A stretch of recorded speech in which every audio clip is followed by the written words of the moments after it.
महान समाज सेविका मदर तेरेसा, जिन्होंने अपना पूरा जीवन दूसरों की सेवा और सहायता करने में ही समर्पित कर दिया।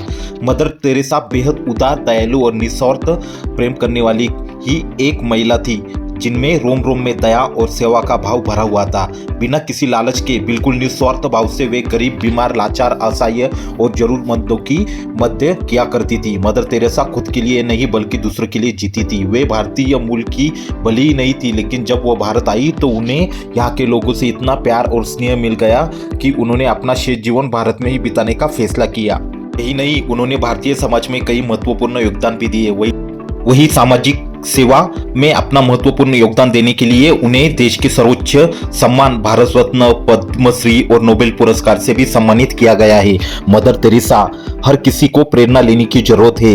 वे मानवता की मिसाल थी। एक निस्वार्थ माँ की तरह सेवा भाव और देखभाल करने वाली मदर तेरेसा को गरीबों का मसीहा, ममता माई, माँ, मदर मेरी और विश्व जननी जैसे अनेक नामों से जाना जाता है। आज हम आपको अपने इस आर्टिकल में मदर तेरेसा के जन्म से लेकर उनके भारत आगमन और समाज के लिए किए गए महान कामों और जीवनों के संघर्ष के बारे में बताएंगे।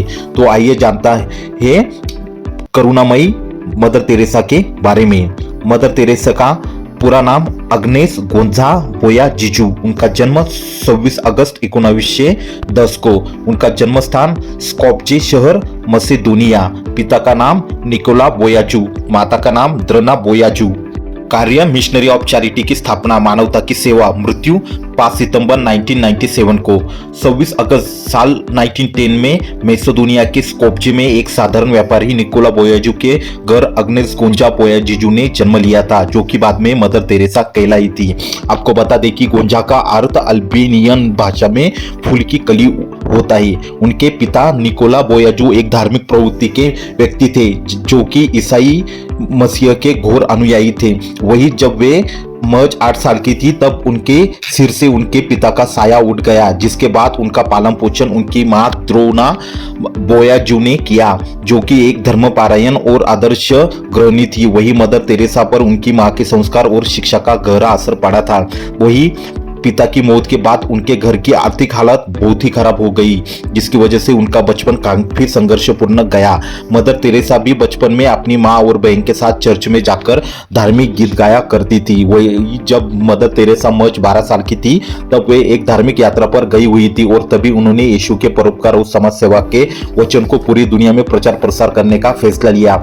अपना पूरा जीवन गरीबों की सेवा में समर्पित करने का भी मन बना लिया था। वही साल 1928 में जब मदर तेरेसा महज 18 साल की थी तब उन्होंने नन के समुदाय सिस्टर्स ऑफ लोरेटो में शामिल होने का निर्णय लिया और अपना घर छोड़ दिया। इसके बाद वे आयरलैंड गई और वहां उन्होंने इंग्लिश सीखी, क्योंकि लोरेटो की सिस्टर्स अंग्रेजी के माध्यम से ही बच्चों को भारत में पढ़ाती थी। वही नन बनने के बाद उन्हें सिस्टर मेरी टेरेसा का नाम दिया गया। वही इस दौरान उन्होंने एक इंस्टीट्यूट से नन की ट्रेनिंग ली और फिर अपना पूरे जीवन गरीब और असहाय लोगों की मदद करने में लगा दी। मदर तेरेसा का आगमन भारत में कैसे हुआ, तो आइए इसके बारे में जानते हैं। मदर तेरेसा अपने इंस्टीट्यूट की अन्य नन के साथ साल 1929 में भारत के दार्जिलिंग शहर आई, जहां उन्होंने नन के रूप में अपनी पहली धार्मिक प्रतिज्ञा ली। वही इसके बाद उन्हें कलकत्ता में एक शिक्षिका के तौर पर भेजा गया। कलकत्ता में डबलिन के सिस्टर लोरेंटो ने संत मैरी स्कूल की स्थापना की थी, जहां मदर तेरेसा गरीब और असहाय बच्चों को पढ़ाती थी। दरअसल मदर तेरेसा की हिंदी और बंगाली दोनों भाषा में अच्छी पकड़ थी। वही वे शुरुआत से ही बेहद परिश्रमी थी, इसलिए उन्होंने ऐसे महान आत्मा को अपना यह काम भी पूरी ईमानदारी और निष्ठापूर्वक किया और वे बच्चों की प्रिय शिक्षिका भी बन गई।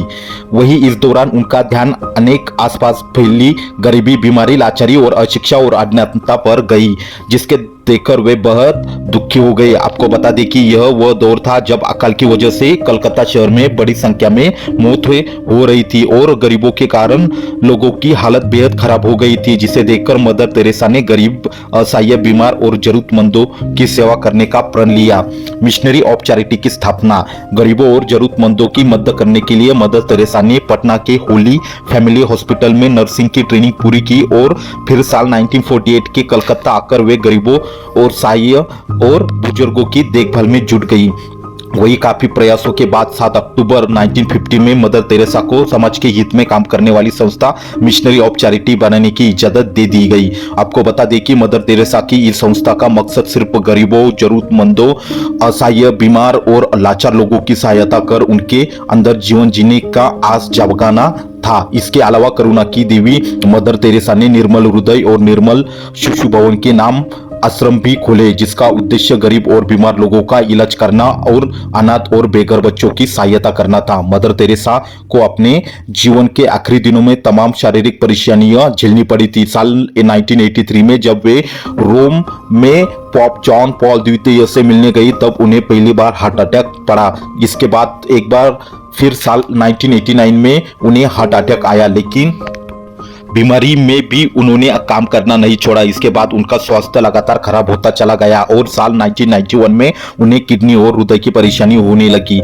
इसके बाद साल 1997 में उन्होंने मिशनरीज ऑफ चैरिटी के मुखिया का पद छोड़ दिया और फिर 5 सितंबर साल 1997 में कलकत्ता में अपनी आखिरी सांस ली। इस तरह यह करुणामयी आत्मा हमेशा के लिए इस दुनिया को अलविदा कर गई। निस्वार्थ होकर गरीब, असहाय लोगों की सेवा करने के लिए उन्हें कई बार बड़े पुरस्कारों से सम्मानित किया गया। भारत सरकार ने उन्हें मानवता की सेवा के लिए 1962 में पद्मश्री सम्मान से नवाजा था और फिर बाद में उन्हें देश के सर्वोच्च सम्मान भारत रत्न से भी सम्मानित किया था। इसके अलावा उन्हें मानव कल्याण के लिए किए गए नेक कामों के लिए 1979 में नोबेल शांति पुरस्कार से भी नवाजा गया था।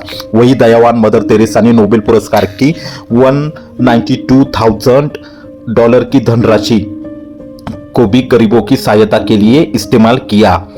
इसके साथ ही साल 1985 में उन्हें अमेरिका से मेडल ऑफ फ्रीडम अवार्ड से भी नवाजा गया। मदर तेरेसा ने मानव कल्याण के लिए जिस तरह निस्वार्थ भाव से काम किया वो वाकई ही तारीफे काबिल है। मदर तेरेसा से भी सभी को परोपकार, दया, सेवा की प्रेरणा लेने की जरूरत है।